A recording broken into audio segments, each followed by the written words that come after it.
Dan yang kebablasan, yang aneh, bukan hanya mengatakan bahwa maulid Nabi itu bid'atun hasanah, bahkan Muhammad Alwi Al-Maliki, salah seorang tokoh sufi yang paling jegek dan pembela utama bid'ah di tanah Jazirah Arabia di Makkah, beliau mengatakan peringatan malam maulid Nabi lebih utama malam Lailatul Qadar. Allahu Akbar. Lebih utama dari Lailatul Qadar dari sisi satu. Dia mengatakan maulid Nabi munculnya Rasulullah. Kalau Lailatul Qadar muncul karunia untuk Rasulullah. Mana yang lebih utama? Munculnya Rasulullah ama muncul karunia untuk Rasul? Satu. Maulid Nabi, malam maulid Nabi munculnya Rasulullah sallallahu alaihi wasallam. Tapi Lailatul Qadar hanya turunnya malaikat-malaikat. Sekarang keluarnya Rasulullah SAW dilahirkan, mana yang lebih utama dari turunnya malaikat? Otomatis kata dia, lebih utama lahirnya Rasulullah dari turunnya malaikat. Dan yang terakhir, kalau Lailatul Qadar kebaikan hanya khusus untuk umat Nabi Muhammad, kehadiran Rasulullah untuk seluruh umat manusia kafirun wa mu'minan. Kalau memang begitu, kata beliau menyimpulkan, Muhammad Alwi Al-Maliki yang kitabnya sudah dibantah banyak oleh ulama-ulama sunnah, mengatakan maulid Nabi lebih utama dari Lailatul Qadar. Allahu Akbar. Yang lebih lucu lagi hadirin sekalian, ada kitab fikih tradisionalisme. Di dalam kitab ini dinyatakan kitab sebagai panduan orang dalam beragama tradisionalis yang ditulis oleh Kiai Haji Muhyiddin Abdul Somad. Bagaimana seorang kiai besar, Abdullah Faqih, dan termasuk kiai langit, karena dia sudah berhasil nyampe ke langit mungkin, sehingga dijulukin kiai langit, atau memang karena memang tinggalnya di langitan. Dia mengatakan setelah memuji kitab ini, subhanallah, inilah ikhwan fanatis. Inilah ikhwan yang disebut dengan sesuatu yang akhirnya lana a'maluna walakum a'malukum, seakan-akan tidak pernah bisa ketemu. Padahal Nabi kita satu, Ka'bah kita satu, kiblat satu. Apa kata dia?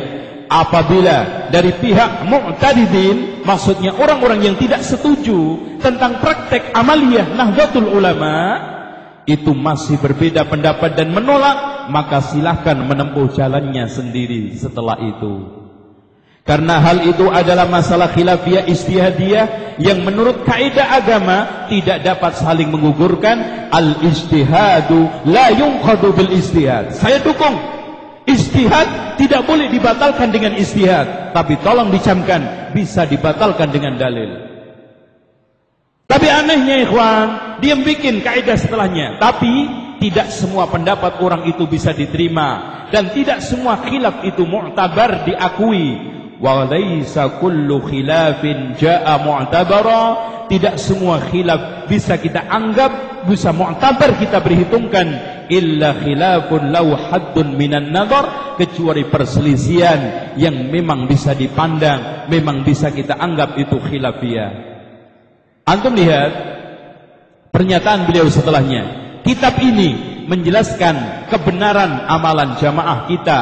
Setidak-tidaknya kaum muqtaridin atau orang yang selama ini menentang praktek agama NU Jamaah Nahdliyin melakukan amalan tersebut tidak taklid sebetulnya.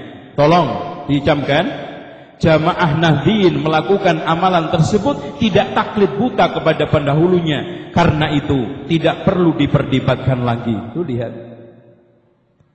Sekarang kalau kita kembalikan ke kaidah ini ikhwan, apakah maulid Nabi termasuk khilaf mu'tabar? Khilaf yang bisa diakui? Apakah khilaf tersebut ada hakun nadhar, bisa diteliti dan berhak untuk diijtihadin? Kalau tidak, maka kenapa Anda bela-bela? Bahkan dia membuat kaidah terakhir, fama lahum ra'yuhum walana ma nara wa nastanid. Mereka punya pendapat sendiri, juga kita punya pendapat dan pedoman sendiri. Apa kata akhir? Lakum dinukum waliyadin. Allahu akbar ya ikhwan. Makanya untuk merubah praktek tradisionalisme di kalangan mereka sudah batu, cekek, totok sampai diutak-atik kayak apapun, pokoknya ini adalah agama saya. Kamu punya agama lain silahkan, jangan saling ganggu-gugat. Bagaimana dengan kekehnya mengatakan lana a'maluna walakum a'malukum, namun menggunakan bahasa yang begitu enak didengar. Mereka punya pendapat, kami punya pedoman.